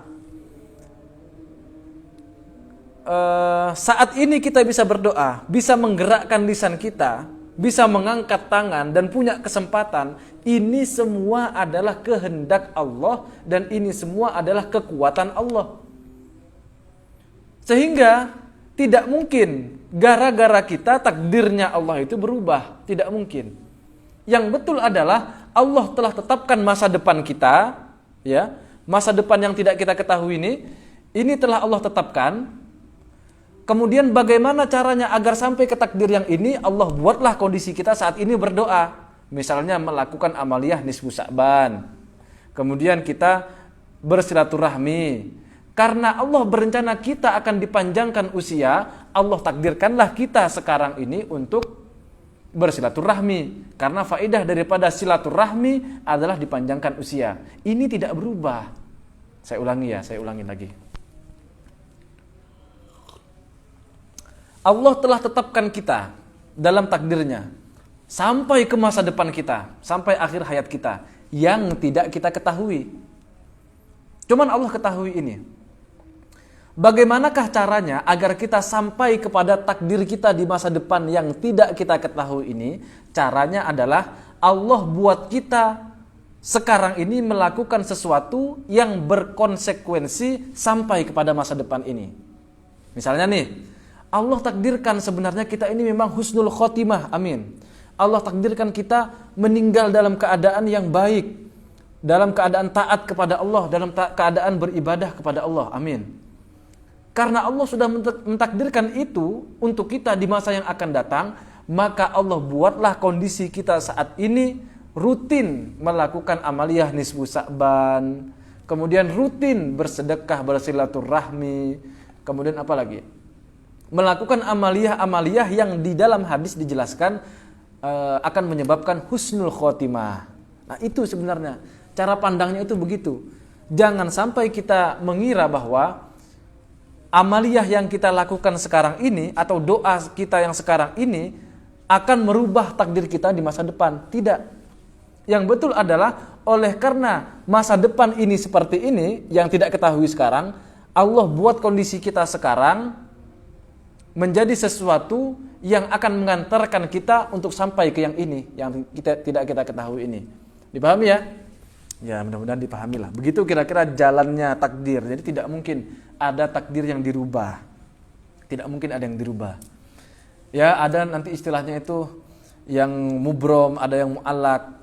Itu semua tetap tidak merubah takdirnya Allah. Semuanya itu sudah tercatat dalam ilmunya Allah dan sudah Allah tetapkan dalam kehendaknya Allah. Nah, yang bisa dirubah itu adalah catatan di Lauhul Mahfuz. Kalau yang ada di ilmu dan kehendaknya Allah tidak mungkin berubah. Kenapa tidak mungkin berubah? Karena Allah itu Qadim, sifat-sifatnya Allah Qadim. Yang disebut dengan Qadim tidak menerima perubahan. Misalnya nih, katakanlah begini. Allah dulu sudah menetapkan kita bahwa kita akan jadi orang kaya dan meninggal dalam husnul khotimah, taat kepada Allah, menjadi orang yang soleh-solehah misalnya, amin. Allah sudah takdirkan itu yang sejak dulu lah, sejak Qadim. Lalu kita beranggapan bahwa doa kita sekarang itu bisa merubah itu. Ini jelas mustahil, tidak masuk akal. Kalau doa kita ini merubah, nih sekarang baru kita lakukan, kita berdoa. Lalu misalnya itu berubah, berarti ada pengetahuan Allah yang berubah. Ada takdirnya Allah yang berubah. Itu menunjukkan berarti ada sesuatu yang tidak Allah ketahui yang baru terjadi sekarang. Lalu ada pergeseran keinginan Allah sehingga kehendak Allah ini tidak lagi kodim. Ini jelas mustahil. Berbeda dengan di Lauhul Mahfuz. Lauhul Mahfuz ini catatan. Lauhul Mahfuz itu makhluknya Allah juga. Namanya makhluk itu bisa berubah. Nah, di situ mungkin berubah. Mungkin begini, memang pada dasarnya dalam catatannya Allah, kita itu ditakdirkan menjadi orang yang kaya. Amin. Lalu di Lauhul Mahfuz dicatat, orang ini mungkin kaya, bisa juga tidak kaya. Tergantung dia yang dia lakukan. Kalau dia bekerja keras, dia akan kaya. Kalau dia tidak bekerja keras, dia akan miskin. Nah, di situ yang bisa berubah, di Lauhul Mahfuz itu mungkin bisa berubah. Tapi yang disebut takdir itu di kehendaknya Allah. Ketika kita misalnya memilih untuk bermalas-malasan, maka berlakulah apa yang tercatat di Lauhul Mahfuz bahwa kalau tidak bekerja keras kita akan miskin. Ketika kita sekarang nih bermalas-malasan, lalu kita ini kalau gini terus saya tidak sukses-sukses. Akhirnya saya mulailah beralih. Saya mau merubah takdir saya. Kalau yang dimaksud adalah merubah catatan di Lauhul Mahfuz itu sangat mungkin.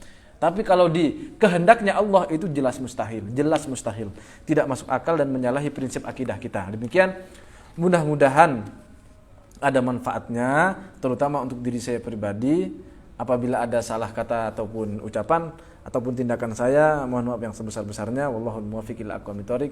Tsumma assalamu alaikum warahmatullahi wabarakatuh.